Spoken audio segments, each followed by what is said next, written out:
All right. Welcome, everyone. Eric Vickery here, Paula Harris on the East Coast.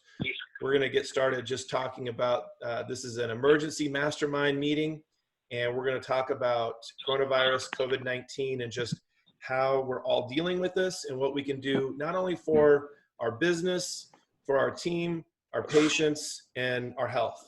So I sent out an audio file yesterday by text to most of you. I have to do a couple different group text messages, so I don't always know who gets it and who doesn't.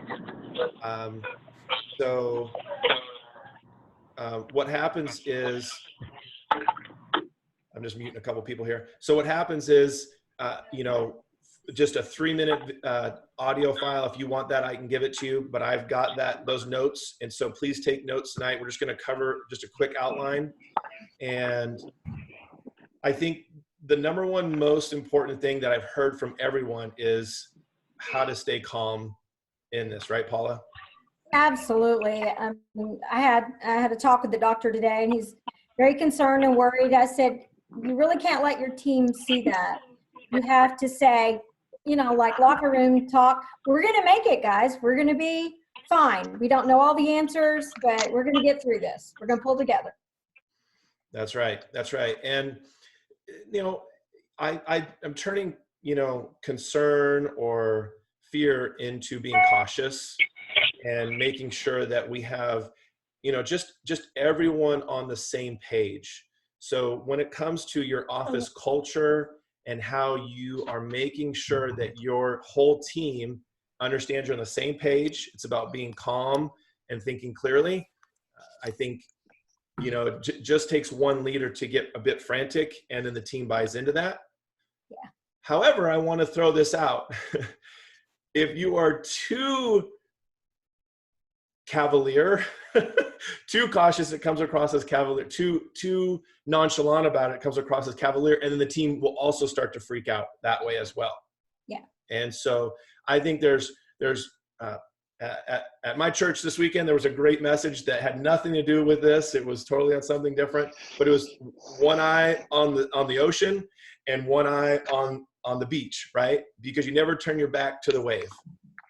You get nailed, right? And I love that analogy, because if we're not paying attention to this, we can get really nailed. And so that's why we're all here, to make sure that doesn't happen and to really be smart and intelligent about this. So we're going to keep one eye on what's going on out there, but also one eye on protecting your practice. So team and culture, everyone on the same page, staying calm. We talked about that on the audio file. And then Paula, the other thing that we want to talk about is making sure that we have a good plan, right? Yes. And I'm hearing, I would say I've talked to doctors this weekend a lot, and there was, should I close my practice for 2 weeks before even the announcement, the recommendation to do so in a lot of states. And on Saturday, it was maybe 80% of them were open. Today, I would say it's 50-50 right now, based upon what I'm hearing from clients. And that means our plan has to be all based upon taking care of our patients, taking care of our practice, and our team, right?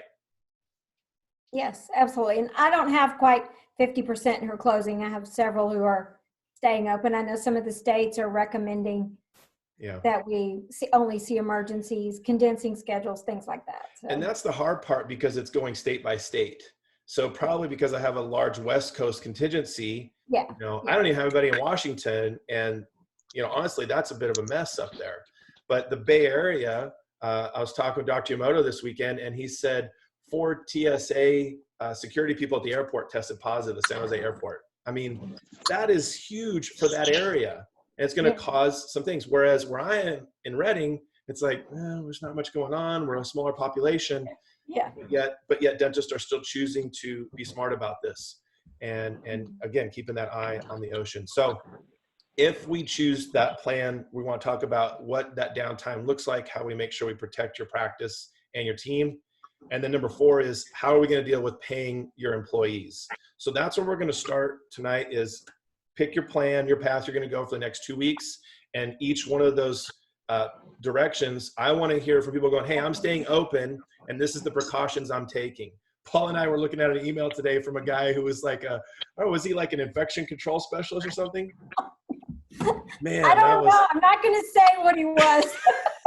he was like, are you crazy? You don't need to close this. This isn't, I was like, when did he write this? 2 weeks ago? Because that's not what I'm hearing. So I want to make sure that we are just being smart with if we're staying open, how we do that. And you guys are the experts on that. We'll talk about it. And then lastly is if you're going to shut down for a while and be a skeleton crew, how that looks for paying your employees or not, and how you stay on top of your muting here, how you stay on top of the legalities of all of that. So I've also heard from clients on, hey, you can do this, you can't do that. So we want to talk about that as well. Does that sound good, Paula?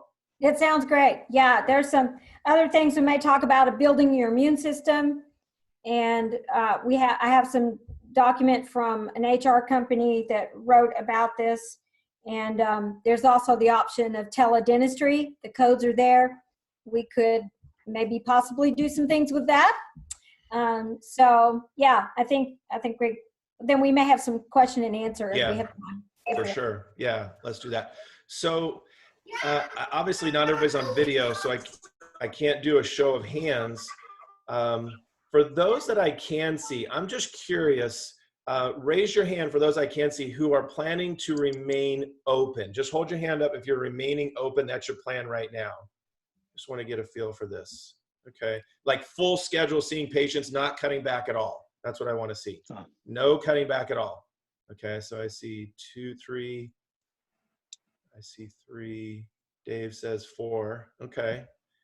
Wicked good. Vern up in Maine. I see ya. All right. Okay. So that's awesome. All right. And then just a show of hands, who is cutting back and emergency only following that recommendation per your state? Just to raise the hands there. I just want to see.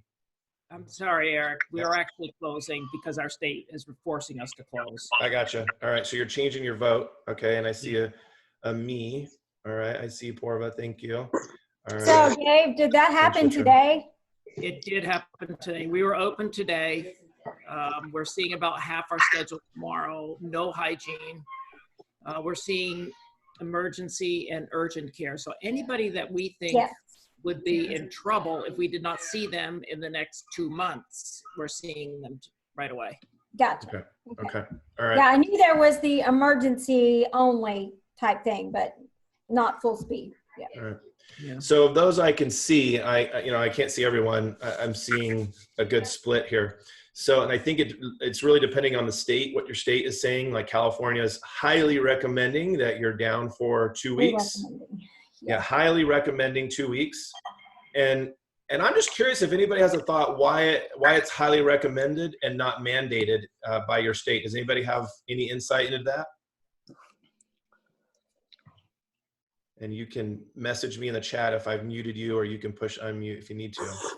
Anybody have any thoughts on that? Are we muted?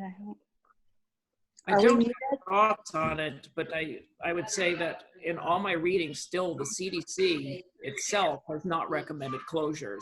So all the closures have been recommended by politicians. Yeah.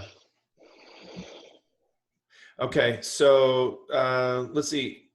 Dr. Russell Danner, you're not on mute. Go ahead, throw in, go for it. Okay, well, I'm in Oklahoma City, and we don't have very many cases here yet, but I have elected not to do any type of restorative work that creates aerosols. And so that includes, hygiene, Cavitron, Cavijet. My feeling is, get in on it just to help the community. That's my deal. What is that? Is it lowering the curve or something? Exactly. Yeah. Flattening the curve.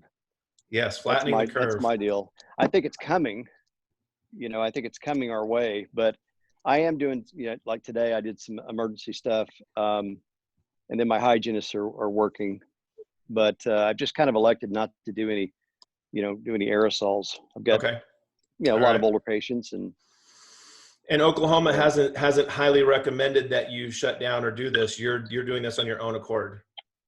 I was about to Right. join this Right. video call with So, video. so far, Okay. the ODA is hasn't had too much to say about it, as of yet. I just saw the email from ADA, Mm-hmm. recommending that I guess all dentists. So And I'm going to put my email in the chat in case people don't have it. If you want any links or anything, Paul and I have put together lots of stuff on how to respond. So you're making a plan. So Paula, let's kick around. I'm going to stay open. Let's start with that plan. Okay. We're not saying that we recommend that or not recommend that. That's your call based upon your state and your location, your safety. However, I would say that if an employee says, you're staying open, I'm not comfortable coming in, Paula, what would you say? I'm here with Eric. I was like, I'm not coming figure in. it out for my dad. Paula, what do you say to that employee? If they don't feel comfortable coming in, maybe their parents are living with them, or they're staying with a parent who's compromised. Yeah. I think we can allow that. Mm-hmm. It doesn't mean we have to pay them, and it does make it challenging if we're shorthanded. But if someone is super concerned about that, I mean, I have a nine, started at 8 today that was talking That's about, my mom is in cancer treatment, and I'm concerned about taking this home to her or exposing her. I'm not sure that we can force them to work, you know what I'm saying? Yeah. But I don't think we can fire them over it either. And like I said, it doesn't mean we have to pay them. If they have vacation time and they want to use that, I think we can allow them to use their vacation time if they have any sick days in your benefit. And really, this is a super important time to have a personnel manual. If you don't have one with these types of things addressed, it's time to update. Yeah. And make sure, because we cannot show one thing. We cannot show favoritism. We cannot do for one that we're not doing for the other. That's where we can get in big trouble. Yeah. All right. I'm just getting messages in the chat here. So I would say this is, and Julie Denius, Dr. Denius's lovely wife, who's on right now, Dr. Denius and Adam up there, saying, I'm with Eric, I'm not going in, right? So she did some research today, which was great, and a California client, so keep that in mind, all right? Look, they're passing, you can go get unemployment right away without the week delay. You can file for that right away. So if somebody wants to do that, they're welcome to file for unemployment. However, there are some stipulations to making sure that they qualify for that. And a couple of things. You have to make sure that you have a set date, or you don't do a set date. Those two things are a part of this conversation. So if they have paid time off, then you would not record a return to work date in order, because they're going to make sure that you're not saying, okay, you get 2 weeks paid vacation or whatever that is. So Mike Denius, did you talk to Julie about that at all? Yeah, she addressed the staff today at a 1 o'clock meeting. Okay. And how would you summarize the paid time off unemployment arrangement? Well, she gave them all the information they have to contact, and that discussion did happen about setting a date. And we're hoping that if they do get a hold of somebody or they get prompted to answer it correctly, because nobody was 100% sure. Yeah. Setting the date. Okay. And if anybody has all of the knowledge on this, please raise your hand, and I will definitely, or message me here in the comments, and I will call on you and unmute you. The current plan that Julie Denius sent me says this is what they told their team, because they are choosing to go down. Okay. So just make sure you know this. Okay. Number 1 is file for unemployment now, because they're cutting their office hours. You can do that. And they did not do a return to date. They're not saying, hey, you're coming back at this time. All right. Now, number 2 is they're going to use paid time off to supplement. Now, that's going to be an office by office decision. Like Paula was just saying, you got to have this stuff documented, because you might have a part-time hygienist who doesn't have any paid time off, although in the state of California, you have to accrue sick days. So they have at least 3 sick days, which probably isn't going to help much, but then is going to kick in the unemployment, which is going to be less than what they're probably earning. Right, Paula? Yeah, it will be. Okay. Yeah. All right. And then lastly is they could, in theory, request a payroll advance, is what she said too, which is great. And there's details on that we could talk about. My thought, Paula, and I want to know what you think about this, was, hey, look, if we're going to go to skeletal, we're going to go down, I still want to pay my employees. I joked and I told Paula, the ones I want to keep. Hopefully we can still laugh during this time, just having fun here. But seriously, have an opportunity to do something, right? Yes. So make sure that you extend opportunity for them to work, whether that's remotely, and it has to be something that makes sense, right? It can't just be, hey, I'm going to go home, and if somebody calls, I'll, have it forwarded to me, and they're just, doing whatever. It's got to make sense. So overdue hygiene patients, unscheduled treatment, and scheduling 30 days beyond. Now, my suggestion was, after any major event like this, there typically is a boom that comes back. And so supply and demand is going to be an influx once this is over, and how we manage that and spread it out is going to be key. So my thought was, yes, pay them now, even though the office is down, regular working hours type stuff. You got to make sure legalities of this and your personnel manual, all those things, but talk with your HR resource. And then they owe you days when you're back in. So if you add a Friday, they're working for free on that Friday because you've already paid them in advance. This is the part about being a team in the beginning that I think is essential when you have this conversation with them, is we're all in this together as a whole business. And you'll need to get this in writing. Yep.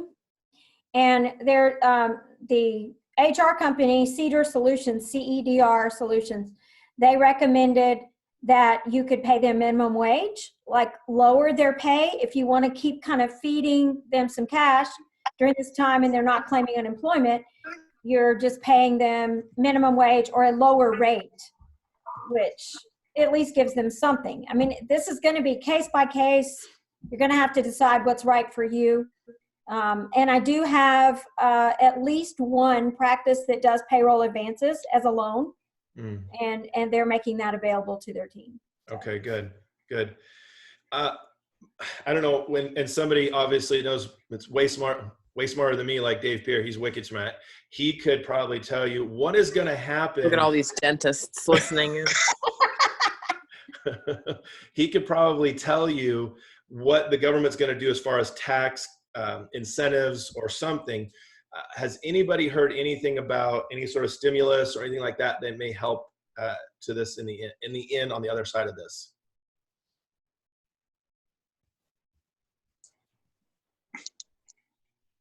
I think significant. Okay. People are muted. Back to the unemployment.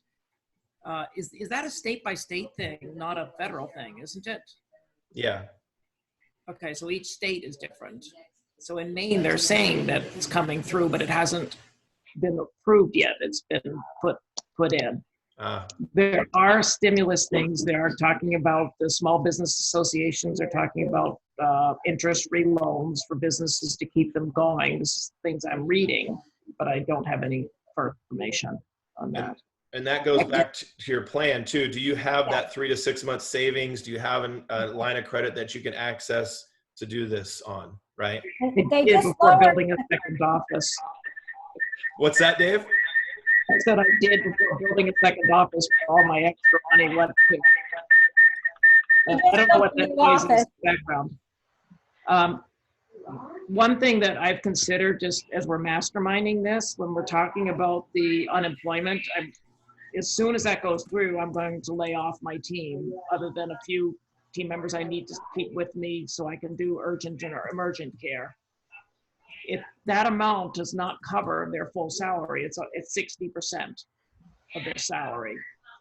So I'm looking at that and saying that if I give them excess to that, then they're not eligible for unemployment. Yeah. But I can gift them money. If I gift them money, it's not deductible. So I can gift them less because it's also not taxable on their side. Okay. How would you get that back in the end, or is that just you're giving that to them as your team? Well, one of the things that we as employers I feel we have some responsibility to our team to pay them as much as we can. And if I can get money from the government through the unemployment, that's going to pay 60% of it, and I pay another 20% of it, but then not taxed on it. And they're back up to where they were, and it's a wash. Do that. Yes, that's good. Whereas Dave. I can't afford to pay full salaries of 24 people. Yeah. For more than a few weeks. Yeah. It's just a thought process. Now, when you said 24 people, is that because you have like 15 kids working for you? What are you doing there? That's because I'm opening a second practice. I have associates and always growing, always 24. growing. Okay, Yeah. So I want to hear from Dr. Nordone in Atlanta because some more East Coast stuff. So, Al, do you have any? I'm going to unmute you. Do you have? Let's see. Unmute. Maybe you have to unmute you on your end. There you go. Do you have anything you want to add to this part? I know you're on the other side of the plan as far as staying open, right? Yeah. So as of now, I'm staying open. I have a surprisingly, knock on wood, full schedule tomorrow. Yep. Hygiene is about half full. A lot of people came out of hygiene, but my operative book stayed full. I'm really taking it day by day and seeing how it goes. I don't know what tomorrow will bring. People may start to call and cancel, but I'm just going to take it day by day. Most of my staff is surprisingly supportive of this plan. I have been talking to them regularly, and there is one that's freaked out, but she freaks out about everything, so that's very much in keeping with her personality. And my challenge is just keeping everyone calm and keeping her from stirring everyone else up. I may change by Thursday, I may have a totally different tune. Sure. Yeah. But that's my plan now. Okay. And so in that plan, what we all have to think about is safety on the infection side. So what are you doing to ensure patients that your plan is good, your team that your plan is good? Talk about that. So I sent everyone an email today, actually, rather than talking to them. I sent them all an email with links to CDC, links to ADA. We have a local person that you may have heard of, Lanny Kay. She does a lot of talk on OSHA, and she gives in-house lectures on infection control. She sent out a great email today. I forwarded them a copy of it. I said, please don't listen to the news media. Please listen to the facts and what science is saying, and please read this rather than what the news media is telling you. And this is how I'm approaching it. This is how, and I highlighted the areas where this is how you can keep yourself safe. I started with that. This is how we can protect ourselves. Next, this is how we can assure the patients that we have always done what we're supposed to do in terms of universal precautions. So yeah. There are a lot bigger things that walk into our office every day, like hepatitis B and even the common flu, that we have always had to protect ourselves from for years. And we've always done a good job of preventing that from spreading. We're still doing that, but we've got to reassure the patients we're doing that. That's good. And so I sent that out to everyone. It seemed to have a positive response. I'll see what happens when I get it in the morning, because it is changing on an hourly basis. It is.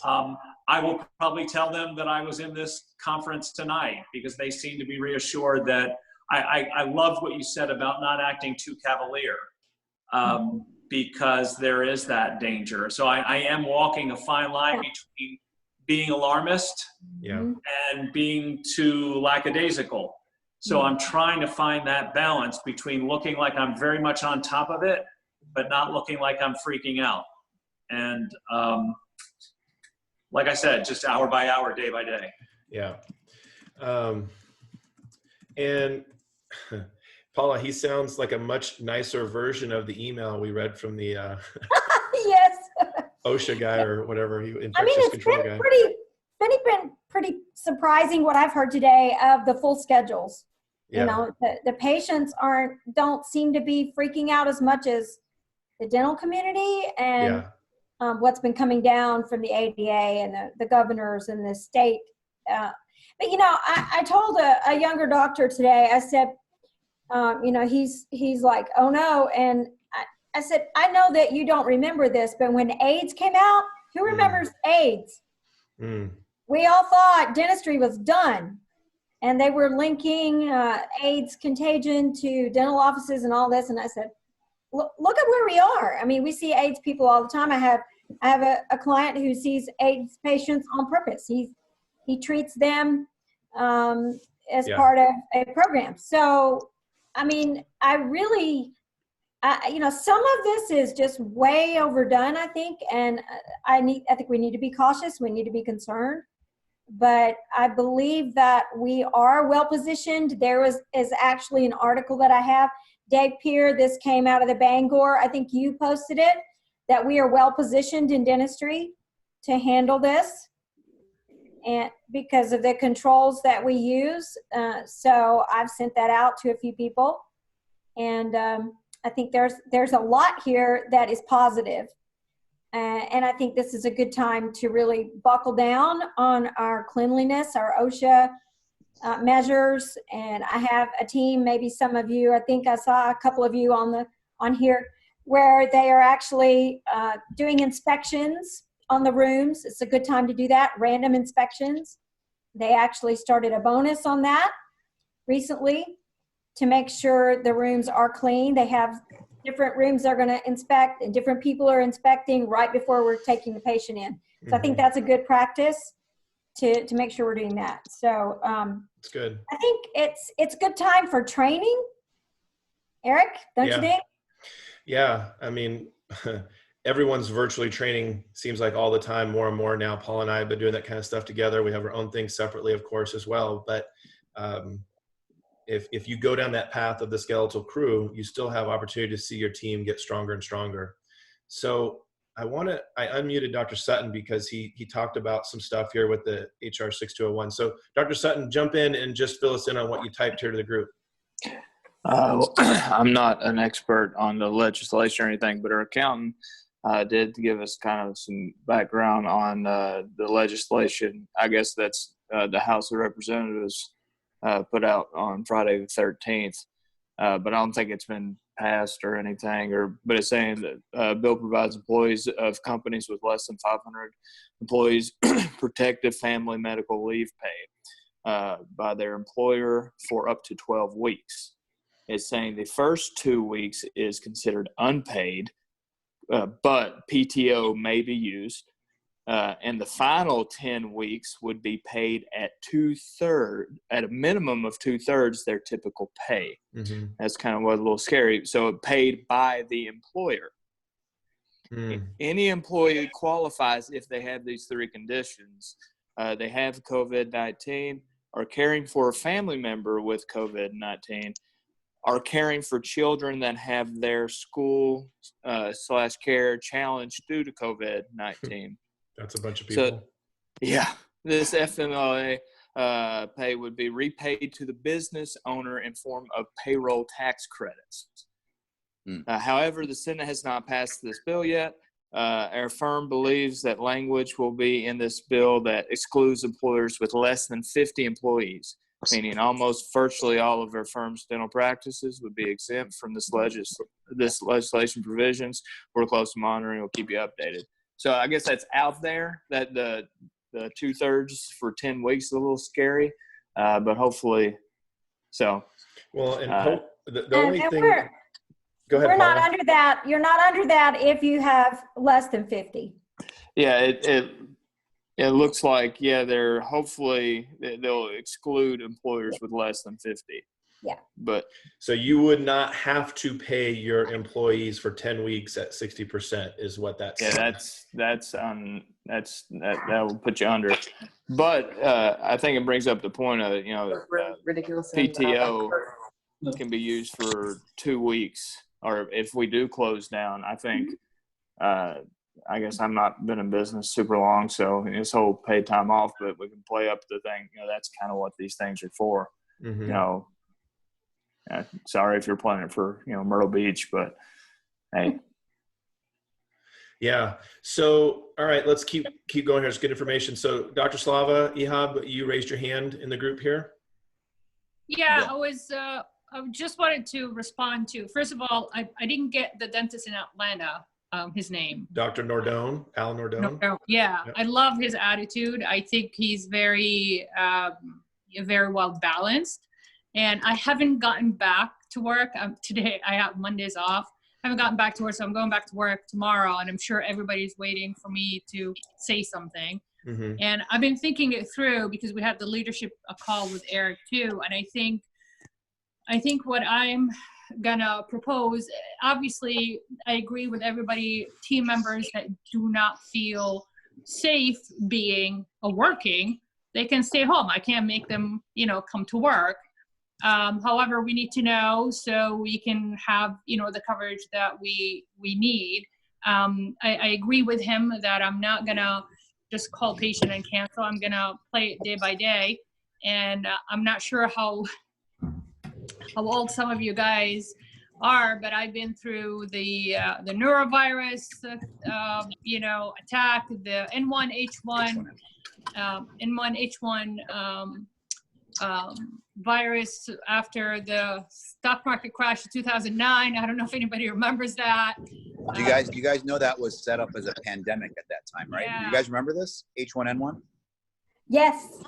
Yes. Okay, so that was actually, it's funny.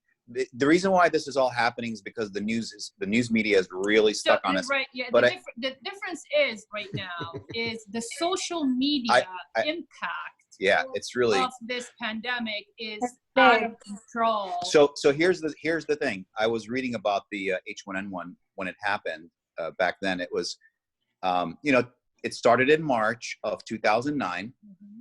X number of people, just like now. And then Obama did the same thing, state of emergency, released funds from FEMA. And this was all it was not even on the news that much. And at the end, 60 million people got it. It was a pandemic in the United States. And tens of thousands died. So I think it was by July that year, that many people were infected, and we were. It was I think it was by the toward the end of So I was working full time. I was putting in 11, 12-hour days. I was in a partnership.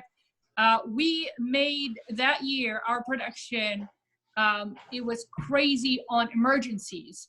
We did not cancel patients. Patients canceled on their own, whether they're caring for elderly people or they were laid off also because of because this was a double whammy. This was the actual crash of the market. And the financial housing crisis. market, and the virus. It was a crazy year.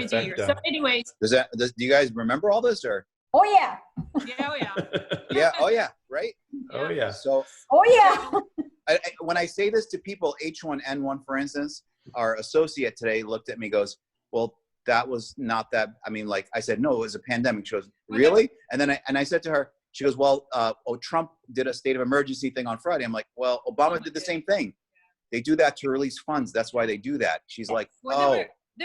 They were in high school. They were seniors in high school. They were kids back then. But try to explain to kids these things. It's Dr. Sutton's smiling.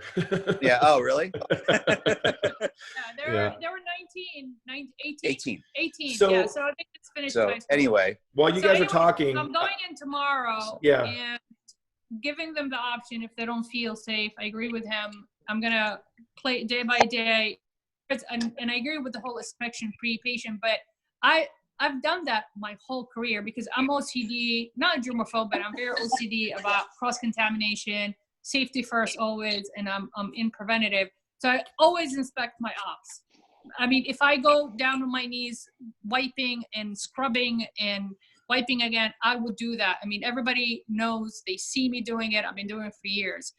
And I think the most important thing is to keep your team calm. We do have one team member that freaks out on everything. Like if we don't have enough. She just actually texted us with, she just texted us with the New Hampshire Dental Association's recommendation to go emergency. There's one in every office, right, Dr. Nodell? So she's pregnant, and all the pregnant, they're sending out the these things on Facebook now about. Now they're the mother and child. They're the most part of the most vulnerable now. Yeah. With the elderly. So Just anyway. stay home then, you know? Yeah. So while you guys are talking, I'm getting some questions. I'm getting some questions over here on the side, and I want to get to these too. So the over 65 you mentioned, Dr. Netzley mentioned it. I typed, while Dr. Netzley said that, I was typing, your practice may start to shut down on its own. It may not be your decision. And I think Al was alluding to that. And so you also need to prepare that, okay, our plan is to stay open. That's plan A, but plan B is maybe it shuts down for us or it severely is reduced. How do we respond to that? Who's willing to take some time off on their own? Raise your hand, and see who's willing to do that first. Hey, I've been wanting to go to Hawaii for a while now, and I hear it's $250 round trip, so I'm gonna go. Now the interesting thing about HIV, and I agree with everybody that I've been doing this for 21 years, and God knows how many germs I have in me. So, and don't get me wrong, I got sick with a neurovirus. I ended up in the emergency room. I had the Tamiflu and all this stuff. So I had my share. But I had a patient, speaking of HIV, she's from Africa. She was. This was about a year ago. Yeah, it was about a year ago. She was raped. No, the militia killed both of her brothers, and she got raped. And then she was about 18 years old. She walked herself from her village to urgent care, and then they tested her, and they found she's HIV positive. It's been like 15 years now, and she's very, very stable. But the interesting thing, she came to me and she said, "Wow, I cannot believe you guys are going to take me as a patient." And I said, "Why?" And she said, "Because I got rejected by 4 other offices." Because she was HIV positive. Because she disclosed that she's HIV positive, although she is she's been taking medication. She's in her 40s now. It shouldn't matter.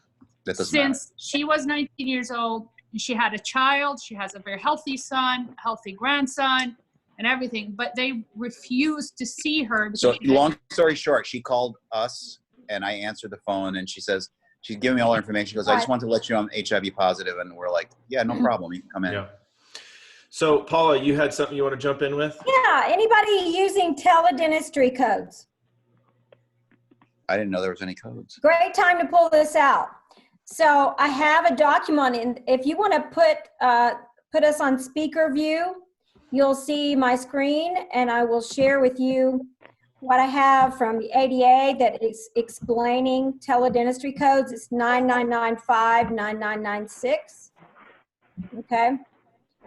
So if you put us on speaker view, you can see. Can everybody see this page? Yeah. Okay. All right. So you've got these codes. They just came out in 2018, and you can use these. Whether they'll be covered by insurance, I don't know. If anybody's using these, put them on the chat. But you've got live two-way interaction between a person using audiovisual telecommunication technology. So there's some options here. If you want this document, I mean, you can search for it online. It's from the ADA, but it's a 10-page document. I've got it. I can send it to you. But this is an option right now, I think, if you would like to have something like that. Did anyone chat here that we're using that? Delta doesn't pay for those codes? Probably not. We use this on Fridays when I'm away, and hygiene sees new patients. Yeah, that's a cool thing. So I want to encourage you to pull this out and see how you can use it during this time. Maybe some of your elderly who don't want to come in, that want to have a conversation with you about something or show you something. Maybe they can video, maybe they can't. This system we're using here is Zoom. Most everybody's heard of that.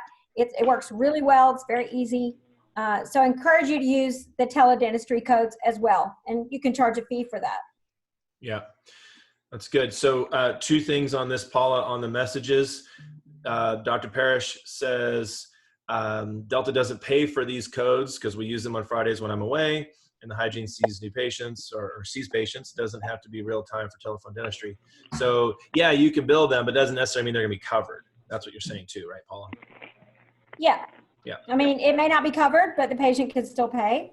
Yep. And you can take that payment over the phone before you get started if you like. Yep. So it's certainly a tool that's available. Yep. If if your patients want to use it. Can be phone or video, or there's more details on that on the ADA. So, and then here's another question for you, Paula. So say we go emergency only, and I'm only going to need a couple of my team members. What would the verbiage be for the rest of the staff that is not necessary? How would you verbalize that to them? Shake and bake? I like what you said a minute ago of volunteers. Yeah, anybody want to be Yeah, on so vacation? you just present it as, hey guys, the facts are this, it's out of our control. I want to take care of you. I care about your families. I think saying something like that is so important, because I hear a lot of team members say, well, they don't even care about my family. And they think you're rich. They don't realize your overhead. They think you're bringing in $2 million and blah, blah, you know? So is Zoom HIPAA compliant? That's a good question. You'll need to check on that and see if they have a HIPAA compliant option. But obviously the phone, you can use a phone. If you want to use video, you can certainly set up something that way. But I think letting the team know that you care is very important. I realize you have families. I don't want you to be in a situation. This is going to mean volumes to them. I'm torn over this decision. This is really difficult for me. Those kind of verbal skills, instead of just facts and this is the way it is. I'm sorry. Deal with it. I think showing some concern and care and asking for the volunteers, I think is a great idea. Maybe even have a rotating schedule where you have a team who can work Monday, Tuesday, somebody else is Wednesday, Thursday, and you're at least getting some of their payroll in if they're not going for layoff, unemployment, something along those lines. What do you think, Garrett? Yeah, no, I think that goes back to, hey, culture, we're in this together. They have to see this as this is a worldwide together thing, and this is how our office is being affected by it. In fact, the government is saying this is what we have to do. Here's our options. We can do vacation time. If you have vacation time, let's talk about how that could work. I had a client say what he's going to do is give them another week next year as a payback if they take paid time off this year at this time. So they're going to get something next year once they have time to recover economically. So there's things that you can do that way. So you can dangle the carrot a bit. I'd like to also change subject a little bit on temperatures. I have teams who are beginning to take temperatures of their patients when they walk in the door, not when they get back to the treatment room, but when they walk in the door and if anyone's with them. I have teams who are asking patients to wait in their car, and they'll text them when they're ready for them to come in. So you don't have all of that going on. I also have had a question about taking your team members' temperatures. That's a little sticky. Get one of those laser ones, so you can just act like you're just playing with the cat, you know, and you're shooting, you're looking at it and say, okay, what's Becky's temperature? Because I read something, and I have this document on Cedar Solutions, that even though you are a medical provider, you cannot be your team member's doctor, and you cannot make them reveal to you what their diagnosis is. And you can ask for a doctor's note, but you can't demand that they let you take their temperature every day. Yeah. I have a client who's over 65 with a heart condition. He's not coming in. He's just not going to come in. And so the team's got to be understanding that. And they got to come up with a financial plan for that. And they're going to take the 2 weeks off, and they're going to reassess from there. And every employee is going to be treated a bit differently, because some don't have vacation time accrued, some do, and you got to figure it out. It's just conversations. So conversation big as a whole, we're in this together, and then one-on-one with each individual person to make sure it works for them. Go ahead. I was going to share a few things about building your immune system. I know we've got just a little bit of time left. I have some documents. I'm sharing my screen right now if you want to go to speaker view. Some of you have heard of these things. These are virus killers. I actually have a client from China who may be on the call. If you are, hello. Yeah. And she's an endodontist, and she has been through this with family in China. And so they're suggesting this is not a heat resistant virus. This is heat sensitive virus. You've probably heard that. So that means that anything hot, spicy food like ginger, things like that is good to kill the virus. Here's some other things that come from a naturopath. I believe he's a naturopath. Ginger tea. If you want some of this information, let me know. Vitamin D, huge right now. I was tested low for vitamin D, and I do take 500 IUs a day. 5,000. Vitamin C, it's giving you some instructions here. Here's some other things. And then I also have a document. Let me stop share and pull something else out. From Jackie Russo. Some of you know Jackie Russo from the AHOSH. And this is what she is recommending. That's American Academy of Oral Systemic Health, in case you don't know. She's a dentist and a nurse. So let me share this one. She's got high doses of vitamin C therapy, your vitamin D levels again, zinc. Now here's what I heard about zinc. Get a lozenge and keep it in your mouth, and keep your mouth moist. The zinc will keep it from sticking to your throat, which goes down into your lungs. And it's said to drink water every 15 minutes, some kind of fluid every 15 minutes, which would wash it down into your stomach. Your stomach acid would kill it. So zinc lozenges are really good for this kind of thing. Medicinal mushrooms. This, I'm not sure how to pronounce right here, but I have a client in Quito, and her naturopath physician recommended she take this. She has been doing extremely well in her chemo. She just finished and doing very, very well.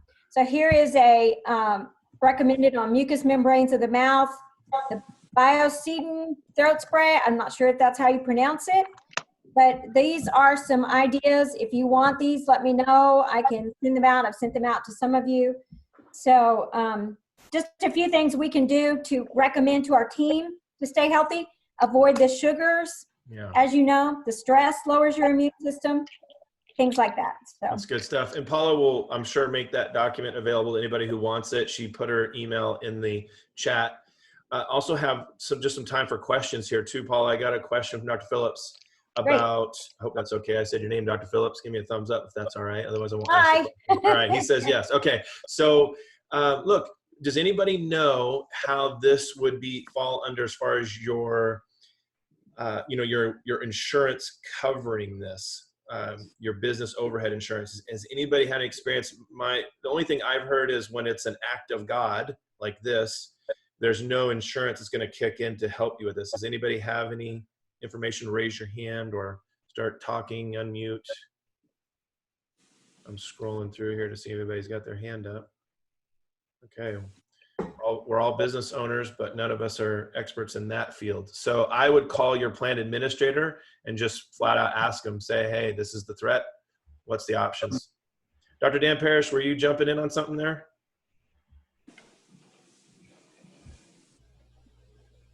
I saw his face pop up and then he went away. So, okay. So Dr. Phillips, I don't know that we have an answer for that. I did listen to a podcast this weekend that I shared with some of you, and he basically said that terminology, act of God, will typically not allow things like this to help when it comes to insurance. And as we know, insurance is looking for any reason possible not to pay for something, right? So do you want to elaborate any more on that, Dr. Phillips? No? Okay. All right. Dr. Dan, I see your face again. Are you back? Did you want to add to something there? I hit unmute. No, sorry, Eric. I don't know why my face keeps popping on and off on your thing. Sorry. All right. Probably because you're on your phone. Yeah, phone's going in and out. All right. If you have a question, you can raise your hand in the Zoom. You can do that option. You can type it over here on the side. Anybody have any questions we haven't talked about just yet?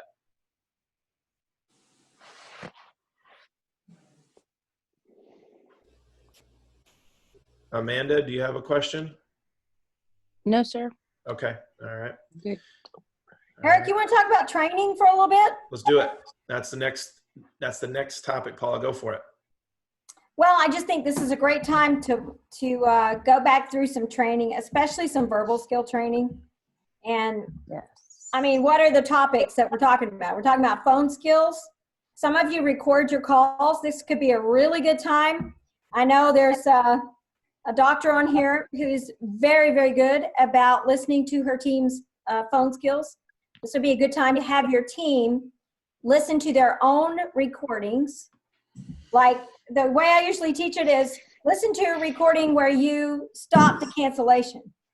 So we're asking them to listen to their best skills, stop the cancellation, a new patient call, it was really awesome. Somebody else that maybe you closed treatment over the phone. Those are really good things to train your team on. It's a good time for cross-training. So many of you are using a team responsibilities checklist, which is a master list of all the responsibilities in the office. Who's the number one person? Who's number two? Who's number three? Who else knows how to do that? And if there's some things that are not cross-trained, this is a huge time for cross-training. So that if you're rotating schedules and there's team that know how to do something but no one else knows how, it's a good time to update your systems manual. And I highly recommend you create videos for your systems manual. And if people are shy, I know Dr. Sutton, you've done a great job with that, creating some videos for your team on training, how to do things. And you know, Paula, the number one objection I get to offices and doing training is they don't have enough time. They're too busy. Oh, yeah. So that problem is solved. Yes. So Eric and I have videos. If you want to check into the videos that we have, we're doing some great videos. We're in the middle of a series right now. So if you want to look into some kind of video training for your team, let me just highly recommend, if you have a team watch training videos, either watch it with them, or if they're watching it alone, please have them take notes and give a report. Don't just put them with a video and then expect them to implement. They're not going to do it. And the only thing they need to answer differently is, what am I doing well and what do I need to do differently as an individual? How's that, you know, how is it going to change from what I observe? So absolutely. So you want them to bring a report to the team of what they watched and what they got from it with specific action items. And then we put it into the SMART process, SMART goals. Things like that. And then the second thing I hear, Paula, is, well, money's going to be tight. And so look at your expenses, look at your expense guideline, things that you've been doing. Maybe there's something you've been doing that is not as directly financial beneficial. I talked with a doctor today and he was like, I have 2 practices. I'm paying for this thing over here. It's costing me over, you know, about $900 a month. I'm done with that. And then I had something that could fill in for free. So we replaced that system with something that doesn't cost anything. So maybe it means more man hours, which we will have team available to do probably to fill that void, but it's totally doable. So if you have that expense that doesn't make sense right now, it was a luxury for you in the past. Marketing right now, please do not like full-blown market everything, okay? This is now not the time to be doing your Google AdWords campaign for $500 a month. Patients are not, what do you think they're researching right now, Paul? Are they researching best dentist in the area? Or they're researching, how do I make sure I don't get COVID-19, right? So maybe that could be your keyword search, so COVID-19. You know, oh, this office has it. I think it's a good time to look at your supply budget. Okay. And a lot of people are really looking into that right now. There's some great deals on supplies from the big 3, and it would be important to put your team on a mission for that. Also, old accounts. How many of you have accounts over 90 days? Oh my goodness, you want some cash flow? What are we doing for that? And there are some friendly ways to do that. I talked to an office today who's paying $300 a month to have their statements sent out. Really? Yeah. I mean, paper statements are like old news. So what do we know? Texting a patient, say, I've got some good news for you. Can I call you now?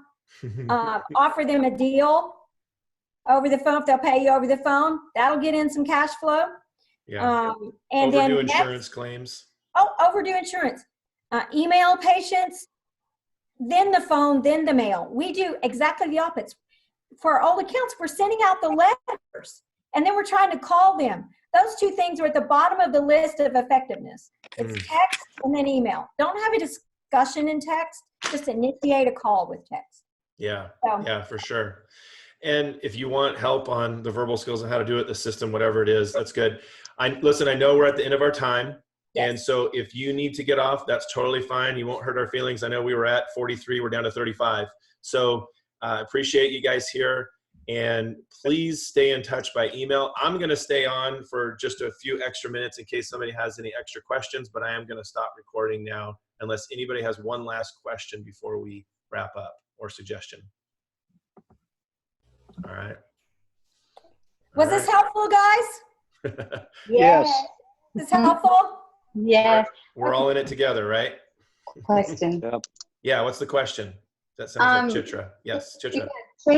I'm looking for training videos because I think my team is young and needs a lot of training at this point. And I want to use this time. Yeah.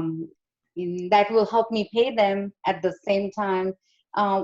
Where can I look for them in? Are you talking clinical or soft skills, systems, verbal skills? Soft skills. Okay, so we'll take care of that for you. I'll take care of you, Chitra. Okay, yeah, for sure. Thanks. Yes, absolutely. All right. I'm willing to also give something too for the cause. I know Paula is as well. So for all my existing clients, Paula, you may want your clients to plug your ears, but I'm going to be giving some things. So for my existing clients, the online stuff will be there for you, and I'll definitely help you out for the next month or two. So.